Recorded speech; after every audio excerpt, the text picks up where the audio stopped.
Welcome, and thanks for joining me on this free race training video series. I'm really excited to have you on board. My name is Neil, and I'll be unpacking my race training playbook. These lessons have the potential to totally change your sail racing. So get comfortable, grab a pen and paper, and let's get started. Ultimately, we're all here because we want to win. That's what competitive sailing is all about. And that's what I'm going to help you do with these lessons and skill-specific on-the-water drills. In his book Sail, Race and Win, Eric Twinham said the big variable is your state of mind.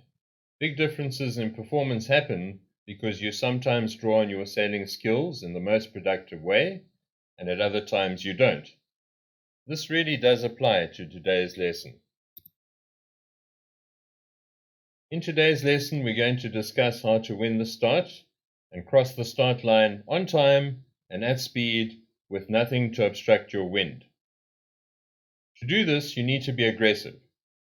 Starting aggressively simply means that you need to take the actions needed to achieve your goals for the start.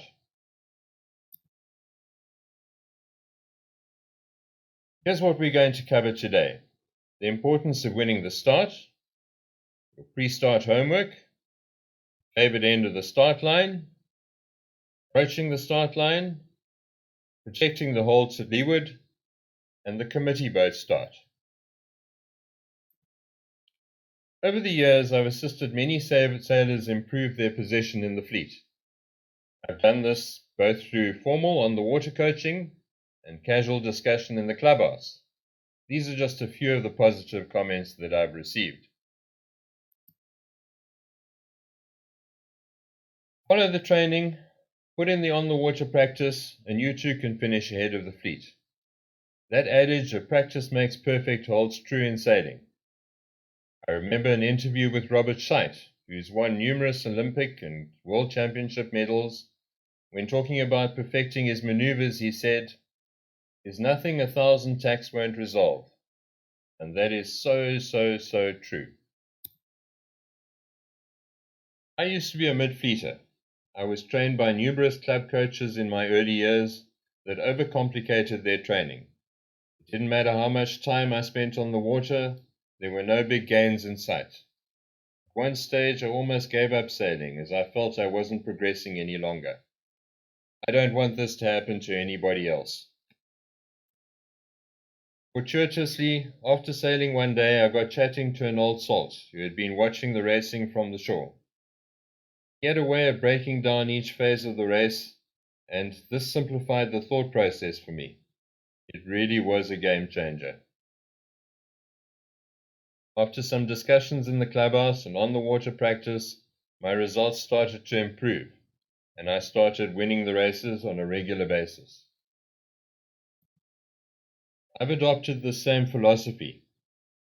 I break each element of the race into its simplest form and separate each element into specific skills, which I then refine both in theory and in practice. It's imperative that you win the start. There are very few sailors that have the skills and tenacity to sail through the fleet and still win the race. If you can get off the line fast and turn the race from a 30-boat race to a 6-boat race, everything gets way easier. So what I want you to do is really focus and concentrate hard on the pre-start, the start, and the first 2 minutes of the beat. Let's have a look at the pre-start homework. To be able to achieve all of this, it's important that you get out on the water early. I recommend that you're out on the start line at least 45 minutes before the gun to enable you to look at the ley lines, the start line, establish transits, the first shift game plan, time and distance to full speed, time and distance to tack and to get to full speed, the time of the line, launch distance, and your launch setup. Which end of the line is favored is the first thing that we need to establish. And this is influenced by a number of factors: skew of the line, wind shifts, currents, combinations of the above, the density of boats on the line, and the cost of attack. A few days ago, I sent you an email with a document on ladder rungs and how it applies to sailing. I hope you all read that and understood it. We're going to very briefly go through it again and as it applies to the various elements of the start line. Let's start off with a skewed start line. You'll notice that the wind is coming straight down the screen, top to bottom, and our pin is higher up the screen than the committee boat, which gives us a skewed line. Remember that as per ladder rungs, it is the angle of the line in accordance to the wind that is important, not where the weather mark is. If we apply the ladder lines to this diagram, you'll notice that the pin is one ladder rung higher up the course than the committee boat end, and therefore boat A is one ladder rung higher up than boat B and has the advantage. So in this diagram, the pin end is favored. Now let's have a look at wind shifts. The wind is dialed to the right by about 15 degrees. The weather mark is off to the left-hand side, but as we know, that has no bearing on anything. Let's apply our ladder rungs, and here you'll see that boat B is higher up the course than boat A, and therefore the committee boat is favored. Had the wind dialed left, boat A would have been favored and the pin end would have been favored. Next, let's have a look at the influence of current. In the diagram on your screens, the wind is perpendicular to the line. The wind speed is 6 knots. We've got a current from right to left of 2 knots. And what we need to do to work out the effects of the current is to do a vector diagram. See our vector diagram in the middle of your screen. The wind speed 6 knots, top to bottom. The current right to left at 2 knots. And the resulting dotted red line, which is our new effective wind. So effectively, we've got a lefty, and if we apply the ladder rungs to this, you'll notice that the pin end is favored. Boat A is higher up the course than boat B. In truth, it's usually a combination of all these effects. We very seldom have a situation where we only have one influence. It's normally a combination. And my simplified way of looking at things with combinations is to establish the dominant element. So for example, if the line is skewed by 5 degrees and the wind shifts 15 degrees, well then the wind shift is more dominant than the skew of the line, and I would focus more on the wind shift. If it's a very light wind day and we've only got 2 knots of breeze, but we've got a 3 knot current, well then the current has more influence than the wind. So I would focus on what the current is telling me, and so on and so forth. Let's discuss density on the line. In the diagram, you'll notice that the pin end is marginally favored. It's further upwind than the committee boat. And as a result, we've got numerous boats vying for a pin end start. Pin end is very crowded. Let's assume you're the red boat on port tack, just coming past the pin, below all these other boats, and you're looking for a hole. Your choices are you can either start in the second rung or possibly even third rung, or you can sail past this group and start a third of the way down the line. What would you do?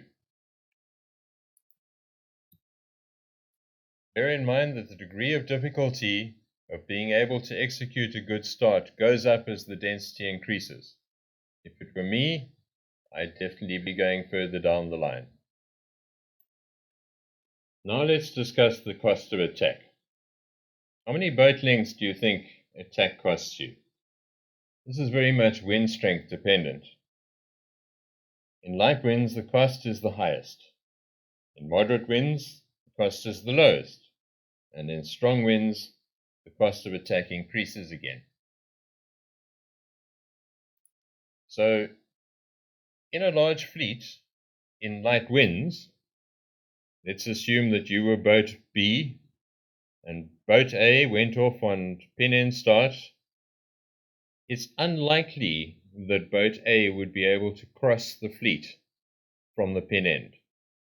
So in light winds, it would probably be better to do a committee boat start, unless the wind was, or the line was skewed dramatically, or there was a big lefty.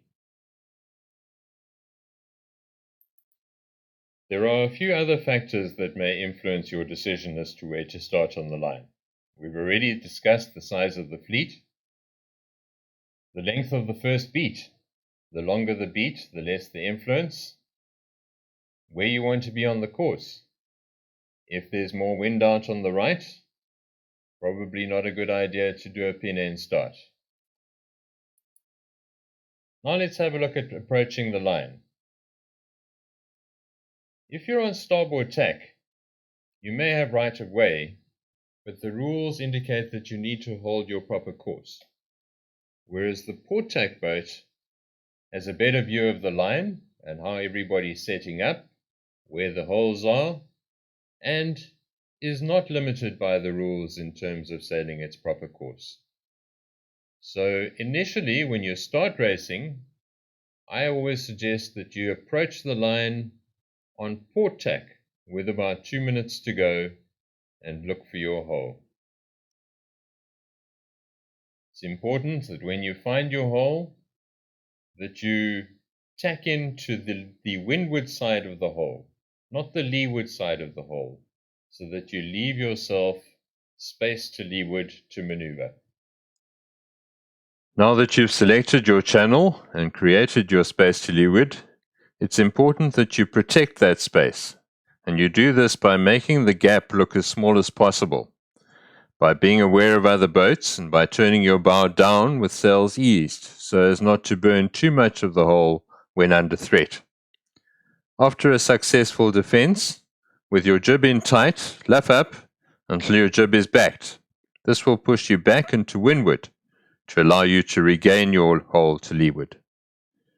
Remember that the longer you have to defend, the closer you'll be pushed to the line. So don't get onto the line too early. Regardless of which end of the line is favored, because of the starboard advantage, the committee boat start gives you the best escape from a poor start. Cross the line, clear the committee boat, and tack away, and at worst you're probably only 1 or 2 boat lengths behind and in clear air. In my opinion, your race only starts when you're in clear air, not when you cross the line. Let's finish off lesson 1 with some of my top starting tips. Where possible, start on starboard tack, as the rules protect you. Allow room to leeward to accelerate and defend.